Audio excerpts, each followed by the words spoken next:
Hello friends, my name is Marinez and I recently finished reading The Ocean at the End of the Lane as part of a buddy read with one of my friends, Anastasia. It was a very short buddy read as I think we both finished it in about 2 sittings. I know that I did, so I sent her a total of 2 emails about the book before I was actually done with it. I finished the first 50 pages in my first sitting and the next night I stayed up late to finish off the rest of it. My first thought as I closed the last page and right before I fell asleep, I'm sure, was that it was a good book, that I enjoyed it, and that probably it was going to land in the 4-star range. The more I thought about it though, sometimes we read books that leave us with one impression just after we read it, and then time makes that shift into something else. Mostly I think it's because our feelings settle and we're more able to see either the good or the bad. So I figured today I would tell you about 4 books that left one impression on me initially, but that impression was amplified the more I thought about it. Number 1, as I started to mention, is The Ocean at the End of the Lane by Neil Gaiman. I'm not sure what I was expecting from this book, but it definitely wasn't what I got. In my June TBR video, I said something about Coraline and the Graveyard Book being more children's book,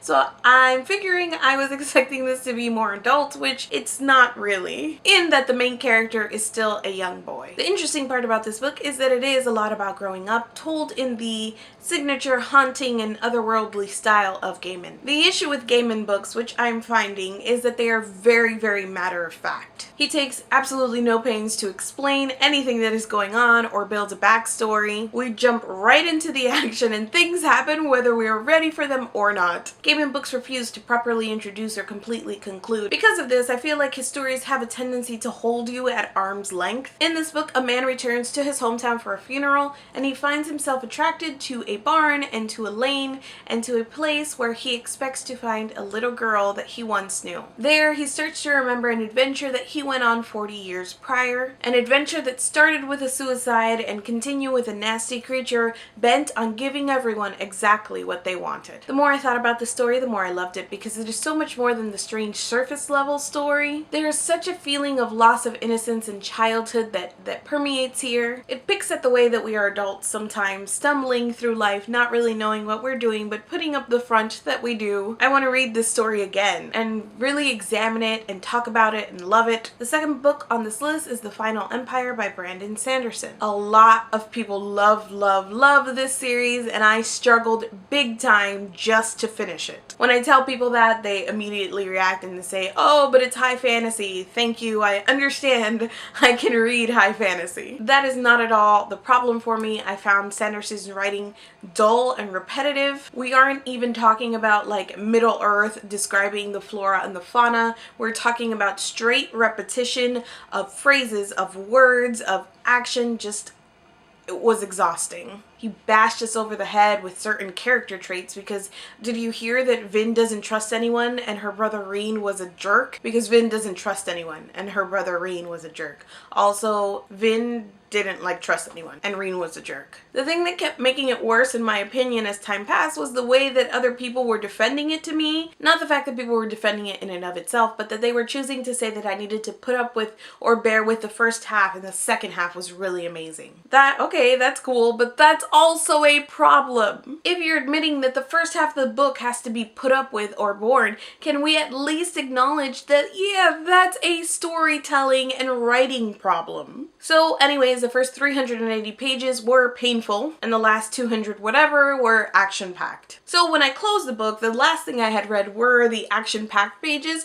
and I thought, well, that wasn't too bad. But the more I thought about it, this book is about a long con and we get basically the plan for the con right at the beginning and the rest of it is just like slow moving and repetition of what all the pieces of the con are. In the meanwhile, you're not really getting any expansion of the world where a lot of things just are because they are. You're not getting a lot of character development. People like Vin go from not trusting people to trusting people just because the author says so, or Kelsier, I think his name was, he goes from being rash and reckless to like Rash and Reckless, but like less. Woo! Character development. The main character I found annoying because I don't know if you heard, but she didn't trust anyone, but she also wanted to insert herself in everybody else's plan. So like, I don't trust you, but here I am, trust me. It really surprised me as I was preparing for this video to see that I rated it at 2.5 stars on Goodreads, because in my feelings, it has now probably settled to below that. Number 3 is the His Dark Materials series by Philip Pullman. This series is the favorite of one of my best friends, Sweeney, and she hesitantly recommended it to me. Hesitant because she loves this book, and I feel like there's always that bit of hesitation when you recommend something that you love because you don't know if somebody else will love it, and it's kind of heartbreaking.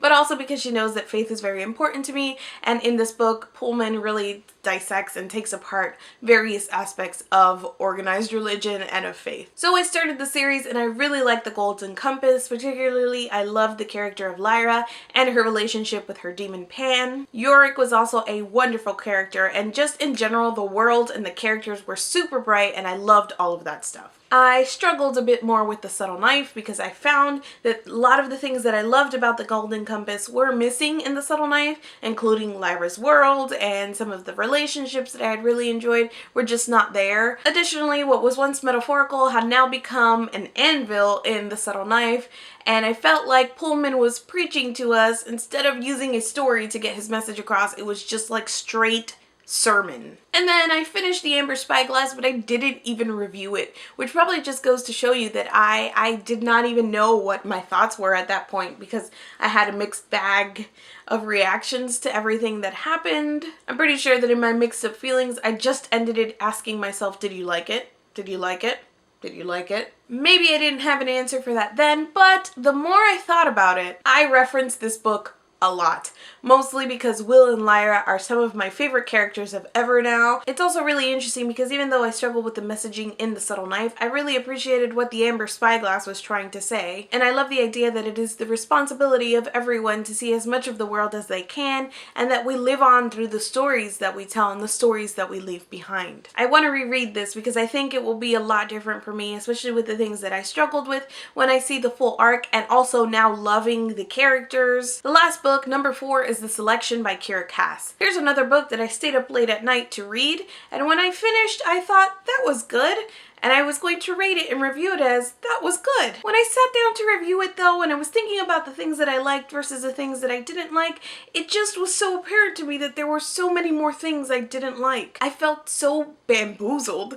This book was so full of fluff. It's called The Selection, but we have to suffer through a quarter of the book where she's whining about being in the selection and wondering if she's going to be chosen for the selection, and you're like, oh, it's on the back of the book blurb, it's called The Selection. Then she's finally in the selection and like nothing happens. The other girls of the selection are people we don't know, so we don't really care when they're eliminated, and a lot of that happens off screen. So okay, the story is going to be about the main character and her love interest, but the main character just doesn't even know her own feelings or what she wants, or she doesn't know anything, and it makes her come across incredibly dumb. The more I thought about it, the more upset I got that I dedicated time to read a story about a girl named America Singer, and it was just full of juvenile writing, and it just had like a wisp of a plot. It's another beloved one that lots of people fawn over, and I just do not get it. And the more I think about it, the less I get it. Does this kind of thing ever happen to you, where time kind of shifts or amplifies your opinion of a thing? Let me know down in the comments what those books are for you,